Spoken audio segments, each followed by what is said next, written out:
Welcome to the AFR Saints channel, where we provide you daily content on your favorite team, the New Orleans Saints. Do us a favor and hit that subscribe button. Be sure to leave your comments below and smash that like button. Who dat? Last hour, we talked with John Gambadoro, who does radio in Arizona, and I asked him if Arizona, how big of a game is this? And he says they lose the game, their season's over. And he started going through some of the math about how they're not going to be able to dig themselves out of a 2-5 start. So I'll ask you the same question. If the Saints lose this game, is their season over? Not just based on math, especially because the entire NFC has decided they want to make the playoffs this year. So I don't want to paint any game where the Saints are the underdog as a must-win to save the season. I think we said this even last week. I said, boy, it sure would be nice to win at least one against Cincinnati or Arizona in this 5-day stretch, but they're going to be the underdog in both games, and their injury list looks like their Pro Bowl list. No Michael Thomas, no Marshawn Lattimore, no Jarvis Landry, now no Andrus Peat as they're getting Chris Olave back. So for those reasons, this could be the darkest period of the entire season, and it's possible that they'll get 10 days off after this, and then they'll get healthy, and then they can get on a run. So I don't think a loss mathematically eliminates them. But my bigger concern coming out of that Cincinnati game, the way they blew it, this is a team that cannot afford to blow any games that it has under its control, is I don't know if this team can get on that run that we're talking about. I don't know if this team is a playoff team when healthy. I'm a little concerned about what the upside is for this team. So, are they a team that could finish 7-4? I don't know. I've got some real concerns about the team, but I do think they'll be a better team when healthy for sure. I want to ask some big picture questions, but let's look at the game first. I'm assuming Andy Dalton's going to start again. Do we know how serious the back injury is that is on the injury report? I asked him about it today, and he shrugged it off and said he was fine, and it's a short week and everybody's dealing with something. He appeared to be doing everything in practice while we were watching practice, but we only get a limited glimpse, and they were only doing walkthroughs this week anyway. But all signs point to him starting, and so it's not serious enough to I don't think put his status in doubt. Mike, you usually have a good perspective on things like this, but the Saints on the road on Thursday night, how do they normally do in situations like this? They've actually surprisingly done well. I'm trying to remember. I mean, they're almost always on the road on Thursday nights, it feels like. I remember one of those 7-9 seasons where their year was in shambles. I think they beat Green Bay on a Sunday night and then go on the road and 4 days later beat somebody. Maybe it was Carolina on a Thursday night. It was the best stretch of their whole season, and the rest of the season stunk. So I guess sometimes they rally around the adversity of these games. But there is no doubt that they are at a disadvantage. You are at more of a disadvantage playing on the road on a Thursday night than you are playing on the road in a normal week. I mean, 2 days of practice and they're already getting on a plane today to fly 2 time zones away. That's a tough draw. It sucks. That's what it is. I mean, I still haven't gotten over my London jet lag. The schedule is. It's rough. It's a grind early this year. They lost twice on Thursday last year. Of course, they lost on Thanksgiving against Buffalo when they got blown out 31-6. They lost to Dallas on Thursday night 27-17. I mean, the road team did not struggle in that Thanksgiving night game. As a matter of fact, I've never seen anything like it. The road fans were filling the lower bowl of the dome, and I never remember seeing a scene like that. The Saints did win a Thursday night game in 2019. The game at Atlanta 26-18. They lost at Dallas 13-10 back in 2018. It's just been a mess. Anyway, I think that was a Thanksgiving game as well, wasn't it? The Dallas game. That might have been where they had the back-to-back Thursday games. Yep, it was. It was. And it was the week after, right? Yep. Is that what it was? It was. Yeah. They won the Thursday. They won the Thanksgiving night game at home, and then they went on the road and lost to Dallas.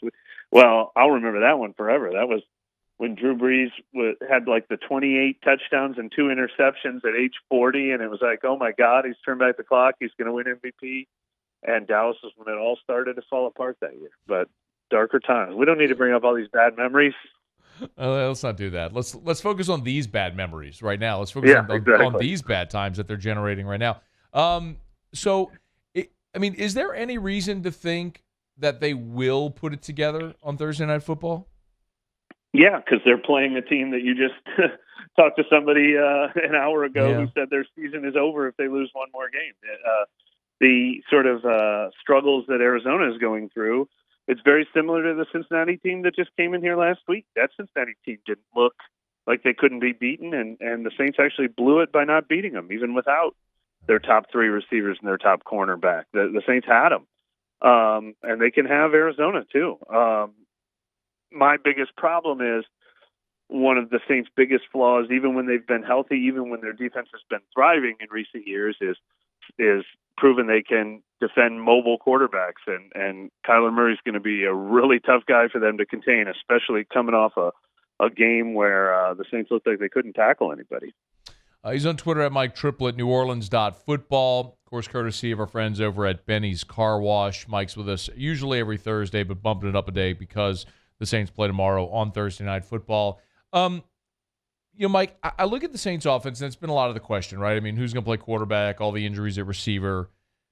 But at times they've been able to move the ball and score points. My bigger concern is that the defense keeps blowing opportunities for this team.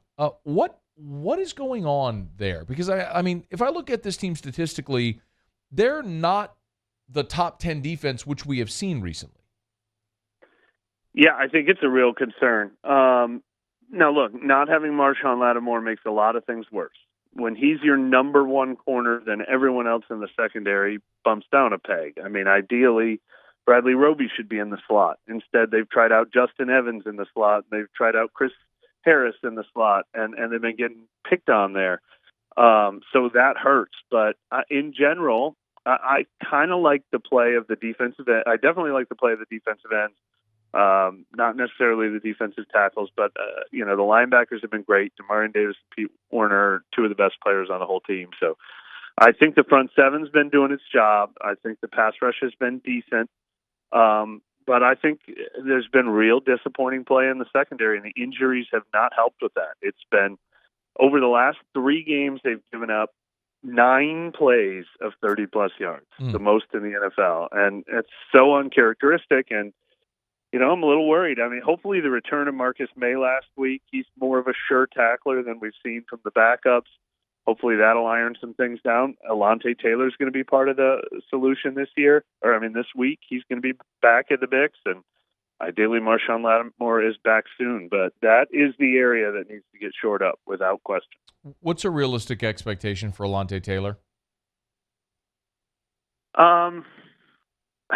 I think he'll be a work in progress since he's a rookie and since his off-season camp and now his regular season have been stunted by missing some time. But there's a lot of talent there, and he started to show it before he got hurt, a month ago. I think he's going to have every opportunity to prove he might be a guy who can earn, definitely snaps, if not the starting job on the outside. So expectations, there could be growing pains, but ceiling is high. Mike, by the way, one more on the game tomorrow. If they do win, if the Saints do win the game in Arizona, how do you think it looks? We've just seen them run for over 200 yards 2 weeks in a row, and that's something they're absolutely capable of doing. I mean, losing Andrews Pete does hurt. He's been doing a good job as a run blocker, and actually they weren't run blocking quite as well in the second half after he left this last week. But in general, dating back to that London game, Minnesota, this team has kind of found its offensive identity, which is we can run the ball. I think they should use more Taysom Hill than they did last week. I love the run package with Taysom Hill in the game. Alvin Kamara's healthy right now. As we've said, Andy Dalton's doing a good job of keeping them in manageable situations by getting the ball to the right guys, and Chris Olave is part of that mix. So I think they can sustain drives and score points and control the time of possession and things like that. And like I said, I do like their front seven. Arizona's offense has struggled in a lot of areas. If Kyler Murray doesn't kill them, I think there's a team they can outscore. Mike, do you think the Saints are going to be active at the trade deadline? I mean, it's possible. I always think there's way more smoke than fire around the trade deadline, and they've already traded away so many future draft picks, and they don't have any cap space. So if they do anything, I have a hard time thinking, like, hey, they're going to bring in Christian McCaffrey, or, what I mean, like the big names that are being rumored.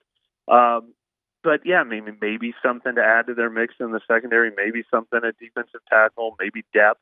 But I that's not where I'm looking to for a solution for this team the way it's currently constructed. So I left the question kind of open-ended. What about the other way? What if you lose That's couple a really games good point. And you start fire sailing everything? Yeah, it's too early. The trade deadline is so early in the NFL season that I don't expect that. And they don't, because the injury report is so long, I can't even really point to any positions where they seem to have an abundance of depth. We might have said the receiver position heading into this season, but injuries have taken care of that. He's on Twitter at Mike Triplett, NewOrleans.football, heading out to Arizona to cover this game. Here's hoping the Saints can go out to the desert, steal a win on a short week, and take advantage of a little bit of rest. Mike, we always appreciate it, man. Safe travels. Talk next week. Thank you. Thanks for having me. Hey, thanks so much for watching. Please leave your comments. I love to interact. And be sure to hit the red subscribe button below.